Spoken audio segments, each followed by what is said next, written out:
Henry came out with a glass. Sheriff Jones poured his own lemonade, tasted, then gulped most of it down at a go and smacked his lips.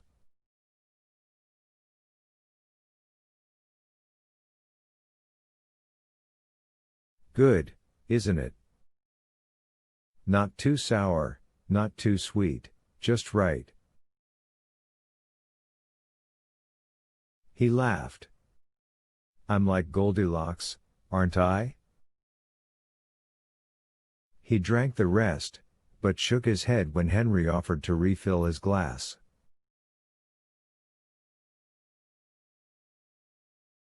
You want me pissing on every fence post on the way back to Hemmingford home?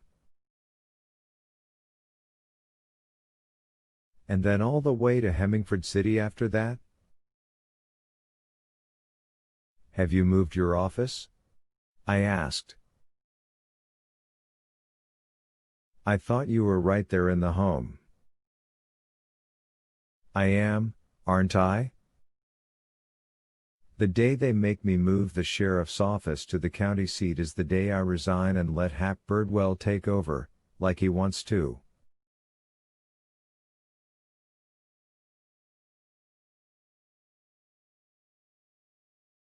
No, it's just a court hearing up to the city.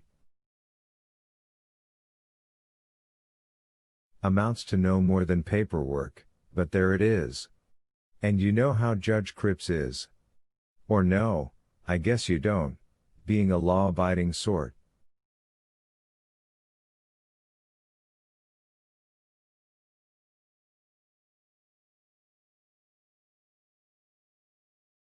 He's bad-tempered, and if a fellow isn't on time, his temper gets worse.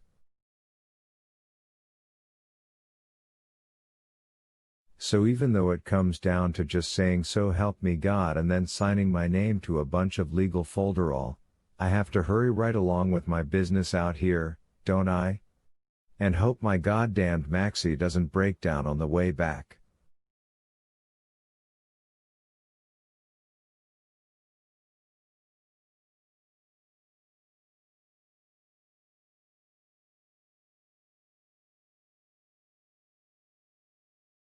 I said nothing to this. He didn't talk like a man who was in a hurry, but perhaps that was just his way.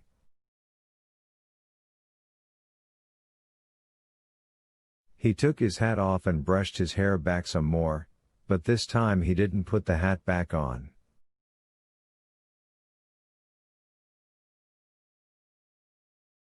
He looked at me earnestly, then at Henry, then back at me again.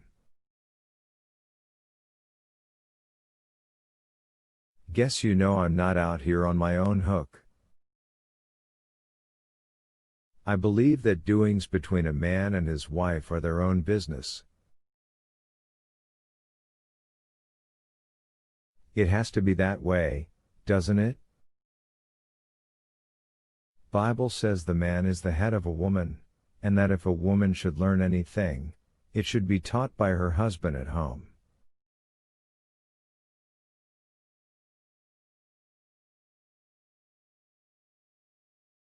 Book of Corinthians. If the Bible was my only boss, I'd do things the Bible's way and life would be simpler.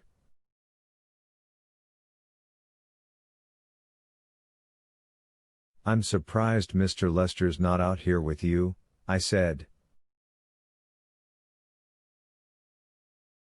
Oh, he wanted to come, but I put the kibosh on that. He also wanted me to get a search warrant, but I told him I didn't need one. I said you'd either let me look around or you wouldn't. He shrugged. His face was placid, but the eyes were keen and always in motion, peeking and prying and peeking.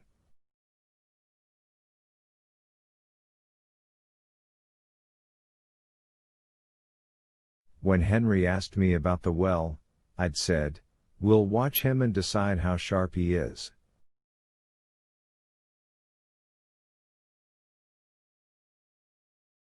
If he's sharp, we'll show him ourselves. We can't look as if we have anything to hide. If you see me flick my thumb, that means I think we have to take the chance. But we have to agree, Hank. If I don't see you flick yours back, I'll keep my mouth shut. I raised my glass and drank the last of my lemonade. When I saw Henry looking at me, I flicked my thumb. Just a little. It could have been a muscle twitch. What does that Lester think? Henry asked, sounding indignant. That we've got her tied up in the cellar? His own hand stayed at his sides, not moving. Sheriff Jones laughed heartily, his big belly shaking behind his belt.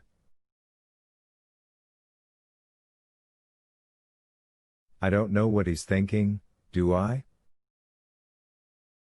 I don't care much, either. Lawyers are fleas on the hide of human nature.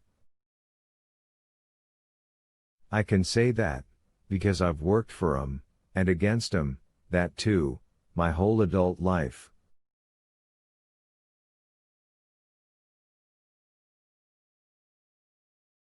But, the keen eyes fastened on mine. I wouldn't mind a look, just because you wouldn't let him look.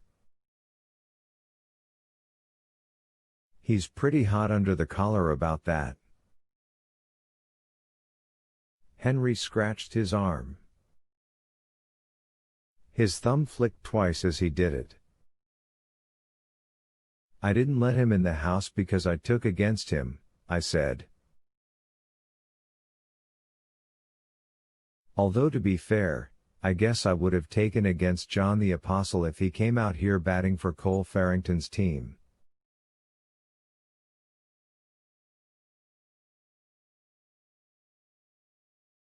Sheriff Jones laughed big at that, haw, haw, haw.